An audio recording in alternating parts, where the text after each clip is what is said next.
दोस्तों, ईरान के नए सदर इब्राहिम रईसी 5 बरस तक दारुल हुकूमत तेहरान के अटर्नी रहे, 10 बरस तक वफाकी मुहतसिब के ओहदे पर बराजमान रहे और 10 बरस तक अदलिया के नायब सरबराह और अटर्नी जनरल के ओहदे पर तैनात रहे। दोस्तों, दुश्मन के लिए एक चलती फिरती मौत माने जाने वाले ईरान के नए सदर इब्राहिम रईसी ने सरकारी तौर पर ईरान के सदारती इंतखाबात का फातेह करार पाने के एक रोज़ बाद ईरान और 6 आलमी ताकतों के दरमियान जौहरी मुज़ाकरात का छठा दौर वियना में मुकम्मल हुआ। इस हवाले से बात करते हुए ईरान के सरकर्दा मुज़ाकरातकार ने इस उम्मीद का इजहार किया कि फ़रीक़ैन अब समझौते के करीब तर हैं, लेकिन इब्राहिम रईसी ने इसके बारे में ऐसा बयान जारी कर दिया है जिसने इसराइल की बुनियादें हिला के रख दी हैं। वो कौन से ख़तरात हैं और उनके ख़िलाफ़ इसराइल में खुफिया तौर पर क्या प्लानिंग चल रही है। खबर की तफसील में जाने से कबल आपको नए ईरानी सदर के इन ताज़ा तरीन बयानात के बारे में बात करेंगे जिन्होंने इसराइल का वजूद तक ख़तरे में डाल दिया है। इस टॉपिक का आगाज़ करने से पहले नए आने वाले दोस्तों से गुजारिश है कि हमारे चैनल को सब्सक्राइब कर लें। दोस्तों, जैसे ही इब्राहिम रईसी ने इलेक्शन में नुमायां कामयाबी हासिल की तो वहाँ इसराइल में एक क़यामत खेज मंजर था। नफ्ताली बेनेट ने यहाँ तक एक ट्वीट में कहा कि खामनेई ने एक कसाई को ईरान का सदर मुंतखब कर दिया है जो अब यहूदियों को काटेगा। नए ईरानी सदर के बारे में इसराइल से जितनी भी आवाज़ें उठ रही थीं सब खामोश हो चुकी हैं और इसकी सबसे बड़ी वजह 3 अगस्त की तारीख है जिसका जिक्र इब्राहिम रईसी ने किया है। आने वाला वक्त इसराइल के लिए किसी बड़ी तबाही से कम नहीं होगा क्योंकि इब्राहिम रईसी ईरान को एटमी ताकत बनाने का ऐलान कर चुके हैं। ईरान के नए सदर इब्राहिम रईसी ने यह ऐलान किया है कि 3 अगस्त ईरान और दूसरे फ़रीक़ैन जो कि इसके साथ जौहरी मुआहदे का दूसरा फ़रीक है के दरमियान कोई भी मुस्बत पेशरफ्त हुई तो ये एक कामयाबी होगी, वरना ईरान 3 अगस्त को इस मुआहदे से मुकम्मल तौर पर दस्तबरदार हो जाएगा, जिसके बाद ईरान मुकम्मल तौर पर एटमी तनसीबात में काम शुरू करेगा। दोस्तों, इब्राहिम रईसी के 2 टोक बयान के बाद इसराइल में एक खलबली मची हुई है।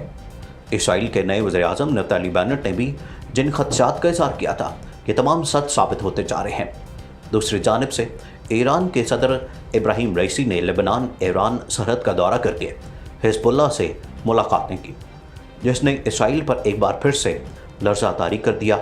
और कुछ बयानात में ये भी कहा गया कि ईरानी सदर ने आते ही अपने तमाम तर सरहदों को एक्टिव कर दिया है और ये इस बात का सबूत है कि ईरान इसराइल के ख़िलाफ़ किसी भी वक्त कोई बड़ा हमला कर सकता है। दोस्तों, इब्राहिम रईसी के सदर बनते ही जहां अमेरिका की जानिब से इन पर पाबंदियां आयद कर दी गई हैं, वहीं रूस, पाकिस्तान, तुर्की, हमास और भारत की जानिब से इनको मुबारकबाद पेश की गई है।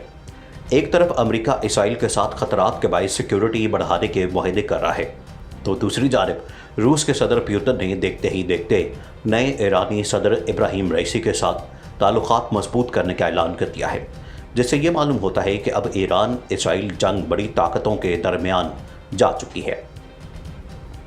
20 जून को सेहूनी इंतहापसंदों ने गासिब सेहूनी हुकूमत की फ़ौजियों की सरपरस्ती में मुसलमानों के किबला अव्वल मस्जिद अक्सा को एक बार फिर जारियत का निशाना बनाया है।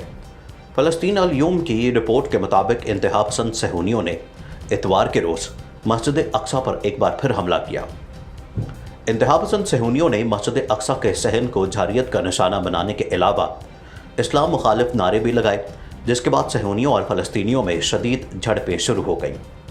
मस्जिद अक्सा को ऐसी हालत में जारियत का निशाना बनाया गया है कि फ़लस्तीन के इस्तकामती गिरोहों ने ख़बरदार किया था कि मस्जिद अक्सा को जारियत का निशाना बनाने के नतीजे में पैदा होने वाली किसी भी किस्म की सूरत हाल की ज़िम्मेदार ख़ुद गासिब सेहूनी हुकूमत और इंतहापसंद सेहूनी हो गए। फ़लस्तीन के इस्तकामती गिरोहों ने ऐलान किया है कि गासिब सेहूनियों और सेहूनी फ़ौजियों की जारहाना कार्रवाइयों के नतीजे में एक और सैफुल कुद्स जंगी कार्रवाई शुरू हो सकती है।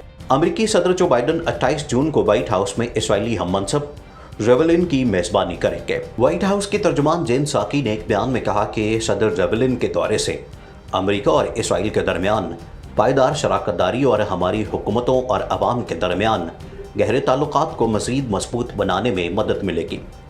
इसराइली सदर जुलाई में अपनी 7 साल मुद्दत ख़त्म होने से चंद रोज़ कबल ये दौरा करेंगे। उनकी जगह इसहाक हर्सूग को रवां माह इसराइल में साबिक वज़ीर-ए-आज़म नेतन्याहू की हुकूमत के खात्मे के मौके पर होने वाले इंतखाबात में मुल्क का नया सदर मुंतखब किया गया था। इसराइल में सदर का किरदार बड़ी हद तक रस्मी है, लेकिन इस मनसब का मकसद सहूनी रियासत में मुख्तलिफ नस्ली और मजहबी गिरोहों के दरमियान इत्तेहाद को फ़रोग़ देना भी है। जेन साकी ने कहा कि सदर रेवलिन की मुद्दत सदारत ख़त्म होने को है। ये दौरा गुज़श्ता बरसों के दौरान में दोनों ममालिक के दरमियान दोस्ती को मजबूत बनाने के लिए उनके किरदार और लगन का एक एतराफ़ भी। दोस्तों, इस्लामी जमहूरिया ईरान के नौमंतखब सदर कौन हैं? आयतुल्लाह सैयद इब्राहिमी रईसी की शख्सियत पर एक सरसरी निगाह डालते हैं। इस्लामी जमहूरिया ईरान में अब तक ओहदा सदारत के लिए 13 मरतबा इंतखाबात हो चुके हैं। 18 जून को होने वाले 13वें सदारती इंतखाबात में 8वें सदर के तौर पर मैदान में आने वाली शख्सियत मिल्लत ईरान के लिए बिल्कुल आशना और जानी पहचानी है। 61 साला सैयद इब्राहिम रईसी ओहदा सदारत पर बराजमान होने से पहले ईरानी अदलिया के सरबराह के तौर पर मुल्क के तूलो अर्ज़ में अपनी सलाहियतों का लोहा मनवा चुके हैं। आयतुल्लाह सैयद इब्राहिम रईसी मशहद मुक़द्दस में एक मजहबी घराने में पैदा हुए और अभी 5 साल के ही थे कि बाप के साया शफ़क़त से महरूम हो गए। दौरान तालीम इमरान मुआश में भी मशगूल रहे और 12 साल की उम्र में मशहद मुक़द्दस के दीनी तालीमी मरकज़ से वाबस्ता हो गए। 3 बरस हौज़ा इल्मिया मशहद मुक़द्दस में गुजारने के बाद कुम के दीनी मरकज़ का रुख किया और वहाँ तालीम के साथ साथ इनकलाबी जद्दोजहद में भरपूर हिस्सा लिया। 11 फरवरी 1979 को इस्लामी इनकलाबी कामयाबी से हमकिनार हुआ तो आयतुल्लाह सैयद मोहम्मद हुसैन बहिश्ती के हुक्म से इस्लामी जमहूरिया ईरान के नए इस्लामी अदालती निज़ाम के तहत फ़ालियत करने लगे और इस दौरान मुल्क के मुख्तलिफ शहरों में अटर्नी और डिप्टी अटर्नी के ओहदों पर फाइज हुए। कानून पर गिरफ्त और तसल्लुत की बिना पर 1988 में बानिए इनकलाब इस्लामी के बराह रास्त हुक्म पर खसूसी अदालती मिशन सौंपा गया। नाज़रीन, मज़ीद ऐसी वीडियोज़ देखने के लिए हमारा YouTube चैनल सब्सक्राइब कर लें।